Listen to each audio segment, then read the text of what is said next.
हाँ सर. माजी गृहमंत्री अनिल देशमुख यांच्यावर जी एफआयआर दाखल केली ती वाचण्यात आली. त्यावेळी असं लक्षात आलं की अत्यंत भोंगळ स्वरूपाची आणि सीबीआयला जी मर्यादा आहे ती मर्यादेचा भंग करून पुढे जाऊन त्यांना जे सांगितलेलं नाही त्या विषयाच्या बद्दल स्पर्श करणारी ही एफआयआर आहे. आणि त्यामुळे असं वाटतंय की अनिल देशमुखांच्यावर त्यांच्या घरावर छापे घालण्यासाठीच एफआयआर दाखल केली असा त्याचा अर्थ होतोय.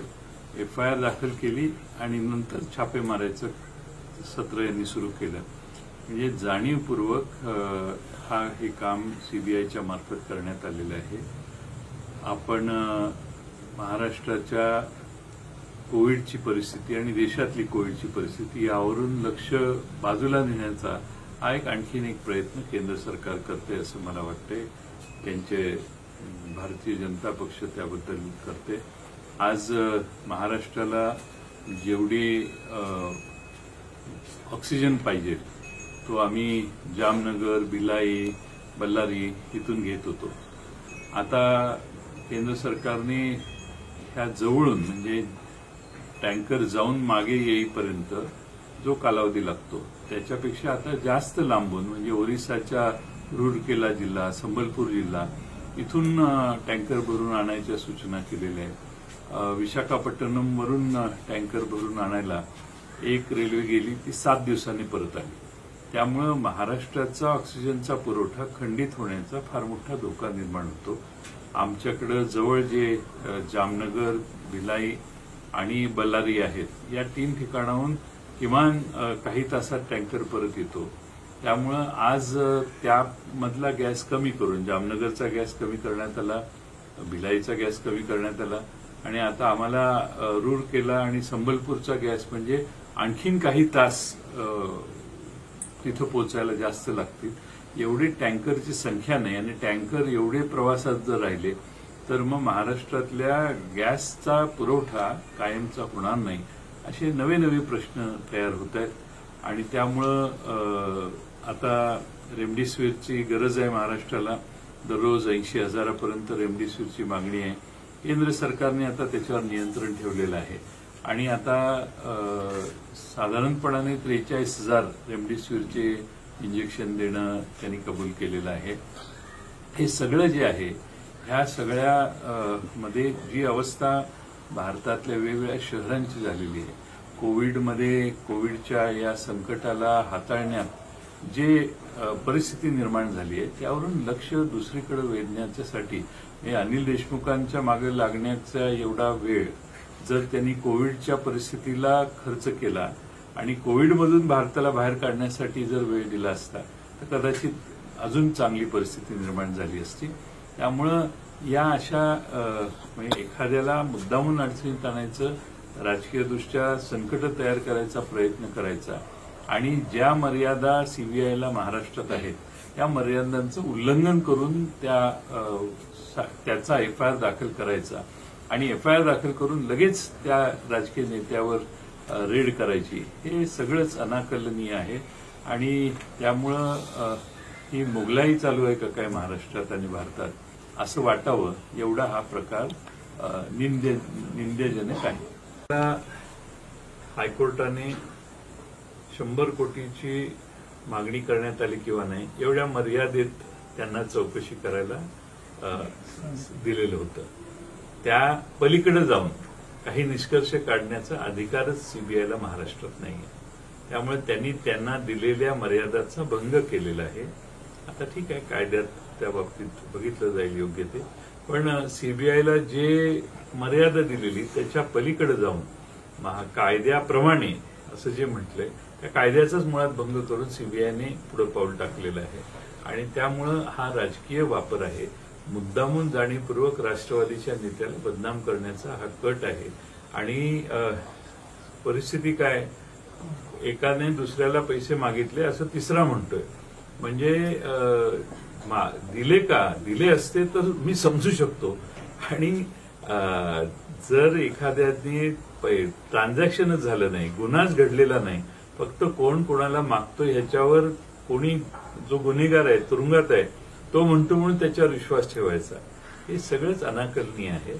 आणि त्यामुळं जाणीवपूर्वक अनिल देशमुखांना अडचणीत आणण्याचा प्रयत्न मुद्दामून भारतीय जनता पक्ष सीबीआयचा वापर करून करते असं वाटावं अशी परिस्थिती आहे. यामागे विरोधी पक्ष असं आहे की ही चौकशी जी झाली त्या चौकशीची प्राथमिक अहवाल हा त्यांनी खरं दाखल झाला पाहिजे.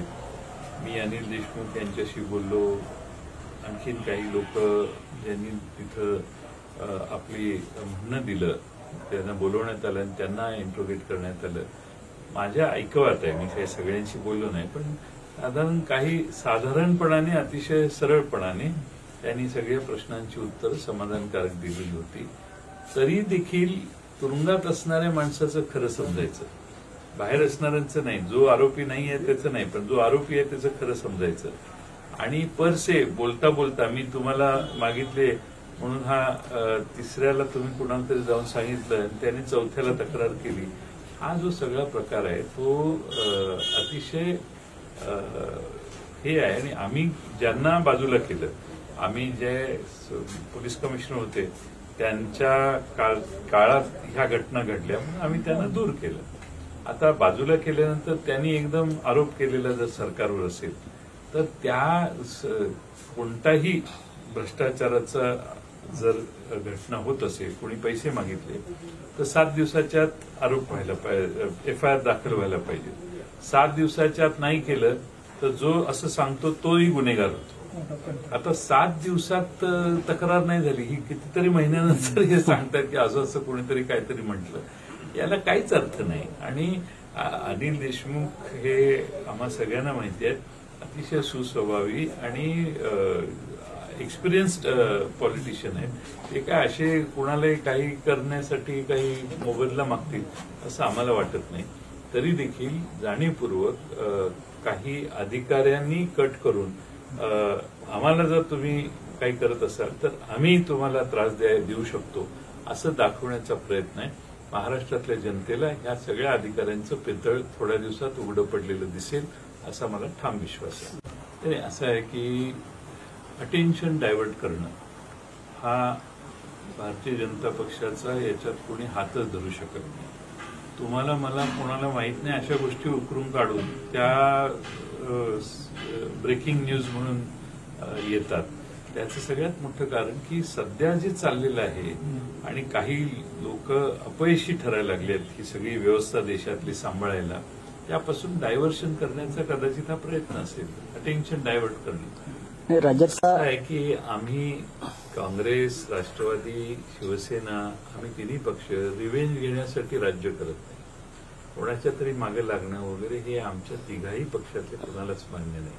आणि त्यामुळं त्यांची चूक झाली तर त्यांच्या मागे लागणं, त्यांच्या पाठपुरावा करणं, त्यांना अडचणीत आणणं हे महाराष्ट्राच्या यशवंतराव चव्हाण साहेबांच्या महाराष्ट्र, सुसंस्कृत महाराष्ट्र, त्याला हे अभिप्रेत नाही. महाराष्ट्रातली जनता हे कधी पुरावा सापडला काही नक्की असेल तर ठीक आहे, करायला हरकत नाही. पण आम्ही शक्यतो अशा गोष्टी करत नाही. आम्हाला महाराष्ट्रात आज कोविडच्या परिस्थितीचा सामना करायचा आहे. काहीही राजकीय भांडण कोणाशी करण्याची आमची आज इच्छा नाही. ज्यावेळी करायचं त्यावेळी नक्कीच चांगलं करू. आज महाराष्ट्रात काय परिस्थिती आहे, कोविडमध्ये किती जनता संकटात आलेली आहे, याचा ताळतंत्र ठेवून आपण सगळ्यांनी वागलं पाहिजे. आणि आपण सीबीआय सारखे एजन्सीज वापरून नव्या अडचण कसली याच्यात, कायदा आहे, कायद्यानं सगळं स्पष्ट होईल, आम्हाला त्याची भीती नाही अजिबात. परंतु अशा गोष्टी करून त्याच्यात सीबीआयने रिपोर्ट तयार करायला पाहिजे होता, तो कोर्टासमोर द्यायला पाहिजे होता, कोर्टात त्यांचे काय फाइंडिंग्ज आहेत हे सांगितलं पाहिजे होतं. महाराष्ट्र सरकारचा वकील, अनिल देशमुख साहेबांचा वकील, त्यांनी त्याच्यावर आपलं मत मांडलं असतं. पण याच्यात काही नाही झालं आणि फक्त एफआयआर दाखल केला आणि लगेच तिकडे जाऊन त्यांच्या घरावर रेड केली. का रेड केली? 200% सांगतो, अनिल देशमुखांच्या घरात गेल्यावर त्यांना काही सापडलेलं नसेल, पण रेड केली ही बातमी देशभर गेली. विरोधकांना घाबरवणं, विरोधकांना भीती दाखवणं हा काही लोकांचा उद्योग झालेला आहे भारतात.